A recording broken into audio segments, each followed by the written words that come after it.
ইরানের পারমাণবিক কর্মসূচির মালিকানা নিয়ে তৈরি হয়েছে ধোঁয়াশা। রাশিয়ার হাতে ইরানের পারমাণবিক নিয়ন্ত্রণভার তুলে দিতে মরিয়া যুক্তরাষ্ট্র। যদিও রুশ প্রেসিডেন্ট ভ্লাদিমির পুতিনের মুখপাত্র দিমিত্রি পেসকভ বলছেন ভিন্ন কথা। এদিকে মাত্র ১২ ঘন্টার মাথায় ইরানের পারমাণবিক ইস্যুতে নিজের করা মন্তব্য থেকে সরে আসলেন মধ্যপ্রাচ্যে নিযুক্ত মার্কিন বিশেষ দূত স্টিভ উইটকফ। আর ওমান বৈঠক নিয়ে ইরানের সর্বোচ্চ ধর্মীয় নেতা আয়াতুল্লাহ আলী খামেনি জানালেন তার নিজের অবস্থান। ইরানের পারমাণবিক কর্মসূচিতে লাগাম টানতে সর্বোচ্চ চেষ্টা চালিয়ে যাচ্ছেন মার্কিন প্রেসিডেন্ট ডোনাল্ড ট্রাম্প। ১২ এপ্রিল ওমানের মধ্যস্থতায় দেশটির রাজধানী মাস্কাটে যুক্তরাষ্ট্র বনাম ইরানের বৈঠক অনুষ্ঠিত হয়। পরোক্ষ আলোচনায় ইরানের পক্ষে অংশ নেন দেশটির পররাষ্ট্রমন্ত্রী আব্বাস আরাকচি। অন্যদিকে মার্কিন প্রশাসনের পক্ষে প্রতিনিধিত্ব করেন স্টিভ উইটকফ। একে অপরের সাথে সরাসরি কথার লড়াইয়ে অংশ না নিয়েও যে আলোচনা চালিয়ে যাওয়া যায় তার প্রকৃত উদাহরণ যুক্তরাষ্ট্র ও ইরানের এই বৈঠক। আলোচনা শেষে আরাকচি ও উইটকফ জানান ফলপ্রসূ হয়েছে বৈঠক, তবে কোনো চুক্তিতে পৌঁছাতে পারেনি দুই দেশ। আগামী ১৯ এপ্রিল আবারও আলোচনায় বসবে যুক্তরাষ্ট্র ও ইরান। ওমানের ওই বৈঠকের কয়েক ঘন্টা পর মার্কিন সংবাদ মাধ্যম ফক্স নিউজকে দেয়া এক সাক্ষাৎকারে যুক্তরাষ্ট্রের বিশেষ দূত স্টিভ উইটকফ বলেন, পারমাণবিক শক্তিকে বেসামরিক খাতে ব্যবহারের জন্য ইরানকে নিম্নস্তরের ইউরেনিয়াম সমৃদ্ধ করার অনুমতি দেয়া হতে পারে। তবে নিজেই রাখলেন না নিজের কথা। মাত্র ১২ ঘন্টার ব্যবধানে নিজের অবস্থান থেকে সরে এসে উইটকফ বললেন, ইরানের সাথে আমরা কেবল তখনই চুক্তি করব যখন দেশটি ট্রাম্পের শর্ত মেনে নেবে। মধ্যপ্রাচ্যে শান্তি, স্থিতিশীলতা এবং সমৃদ্ধির জন্য ইরানকে ঘিরে একটি কাঠামো প্রস্তুত করতে হবে, যার অর্থ ইরানকে তার পারমাণবিক কার্যক্রম বন্ধ করতে হবে। প্রেসিডেন্ট ট্রাম্প আমাকে এটি করতে বলেছেন। ১৫ এপ্রিল এক প্রতিবেদনে বিষয়টি নিশ্চিত করেছে ব্রিটিশ সংবাদ মাধ্যম দ্য গার্ডিয়ান।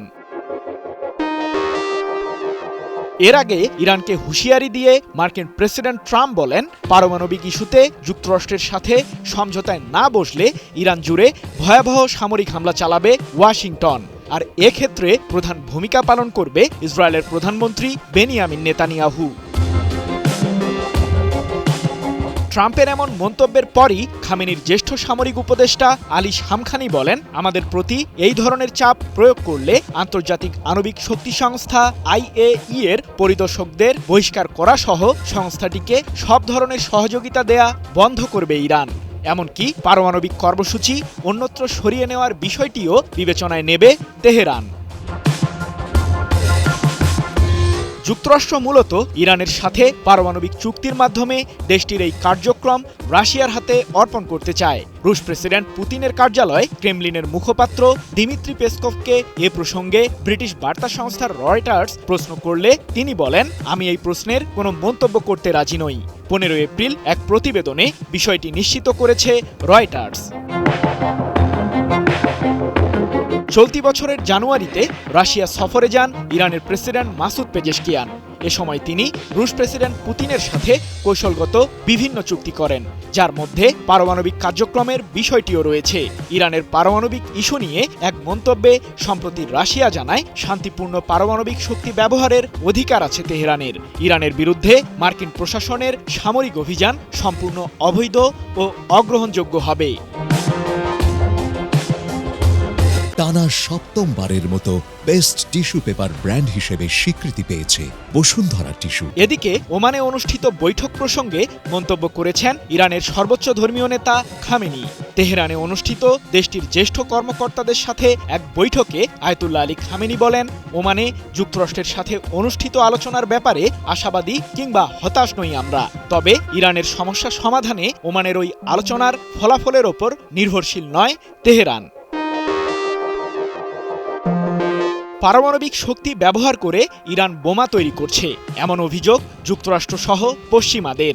যদিও তেহরান পশ্চিমাদের ওই অভিযোগকে সবসময় উড়িয়ে দিয়ে আসছে।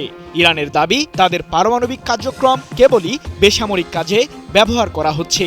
তবে পশ্চিমাদের শঙ্কা, ইরান পারমাণবিক অস্ত্র অর্জনে সফল হলে তা ইসরায়েল এবং উপসাগরীয় আরব তেল উৎপাদনকারী দেশগুলোকে হুমকির মুখে ফেলতে পারে। সেই সাথে আঞ্চলিক অস্ত্র প্রতিযোগিতায় নামতে পারে মধ্যপ্রাচ্যের দেশগুলি।